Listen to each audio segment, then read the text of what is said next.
Assalamualaikum warahmatullahi wabarakatuh. Sobahal khair, kaifa haluk? Selamat pagi anak-anakku MI Ma'arif Terpadu Raudhatul Muslimin. Bagaimana kabar kalian pagi ini? Alhamdulillah, kalian dalam keadaan sehat walafiat. Anak-anak yang Bu Nusrah sayangi, pada pertemuan kali ini Ibu akan membahas masalah tujuan dan manfaat serta dasar hukum dan waktu pelaksanaan khitan. Pada uraian sebelumnya, kita telah memahami bahwa salah satu tujuan utama khitan adalah sebagai sebuah bukti ketundukan kita terhadap perintah Allah SWT sebagai zat yang maha bijaksana. Sebagai zat yang maha bijaksana dalam setiap perintahnya, pasti ada banyak manfaat yang didapat oleh manusia. Manfaat apa saja yang bisa kita dapatkan dari persyariatan khitan ini? Dilihat dari sisi kebersihan, ternyata khitan adalah sebuah ibadah yang membantu kita menjaga kebersihan badan. Apa hubungannya khitan dengan kebersihan badan? Sebagaimana kita tahu, praktek khitan dilaksanakan dengan memotong khuluf yang menutupi kemaluan laki-laki. Setelah diteliti secara medis, ternyata ketika orang laki-laki yang belum berkhitan buang air kecil, air seninya akan tertinggal sedikit pada khulufnya dan sulit untuk dibersihkan. Padahal, sebagaimana kita ketahui, bahwa salah satu syarat sholat adalah suci badan, pakaian, tempat dari najis. Artinya, jika seorang laki-laki yang belum berkhitan melaksanakan sholat, kemungkinan besar sholatnya tidak sah. Oleh karena itu, Nabi Muhammad SAW memerintahkan laki-laki untuk berkhitan. Dilihat dari tinjauan medis, khitan juga mempunyai banyak manfaat. Menurut para dokter, khuluf yang tidak dipotong akan menjadi sarang kuman. Jika dibiarkan terus-menerus, kuman-kuman tersebut dapat menimbulkan infeksi dan peradangan. Yang lebih menakutkan lagi, peradangan pada kemaluan dapat menyebabkan penyakit kanker. Dengan demikian, sebagai seorang muslim, kita tidak boleh ragu untuk melaksanakan khitan, utamanya untuk mentaati perintah Allah serta untuk menjaga kesehatan badan. Untuk perempuan, praktek khitan dilaksanakan dengan memotong sedikit daging yang berada di atas faraj.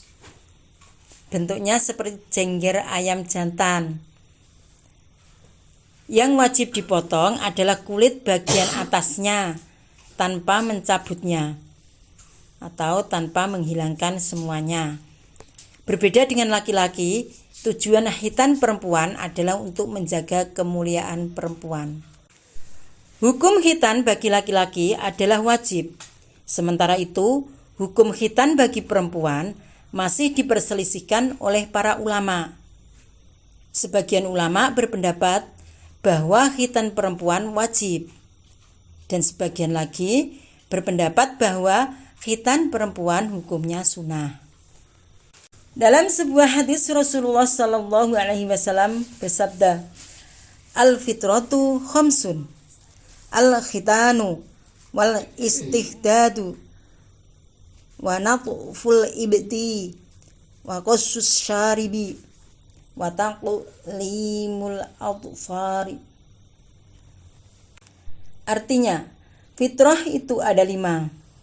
Khitan, mencukur bulu kemaluan, mencabut bulu ketiak, memotong kumis, memotong kuku.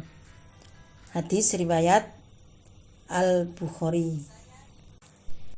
Dalam hadis tersebut dijelaskan tentang fitrah manusia, yaitu 1. Khitan, 2. Mencukur bulu kemaluan, 3. Mencabut bulu ketiak. 4. Memotong kumis. 5. Memotong kuku. Berkenaan dengan hadis di atas, selayaknya kita mengikuti petunjuk Rasulullah SAW dalam melaksanakan syariat khitan, karena setiap sunnah Rasulullah SAW bernilai ibadah di sisi Allah SWT. Usia pelaksanaan khitan. Sebagaimana sudah dibahas di awal, bahwa khitan sangat berpengaruh dalam keabsahan sholat, maka khitan wajib dilakukan ketika seorang laki-laki sudah mulai diwajibkan untuk melaksanakan sholat. Kapan laki-laki itu diwajibkan untuk sholat?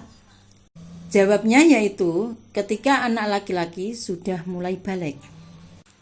Secara syariat, tidak ada ketentuan usia untuk pelaksanaan khitan. Namun, melihat pertimbangan di atas, para ulama membagi waktu pelaksanaan khitan dalam 2 waktu, yakni 1. Waktu mustahab atau waktu sunnah, yaitu waktu sebelum balik. Beberapa ulama berpendapat bahwa khitan sunnah dilaksanakan pada saat usia 7 tahun. Namun ulama lain berpendapat bahwa usia berapapun untuk melaksanakan khitan adalah baik. Yang kedua yaitu waktu khitan. Yang kedua yaitu waktu wajib khitan. Waktu wajib khitan yaitu pada saat anak balik. Karena pada saat balik itulah seorang anak mulai diwajibkan sholat. Oleh karena itu, ia harus memenuhi semua syarat-syarat sholat seperti suci badan, pakaian, dan tempat dari najis. Salah satu cara agar badan seorang laki-laki suci adalah dengan berkhitan. Demikianlah pembahasan kami tentang tujuan dan hukum serta waktu khitan, waktu wajib khitan. Semoga dengan penjelasan ini anak-anak yang sudah seharusnya berkhitan tidak merasa takut untuk dikhitan.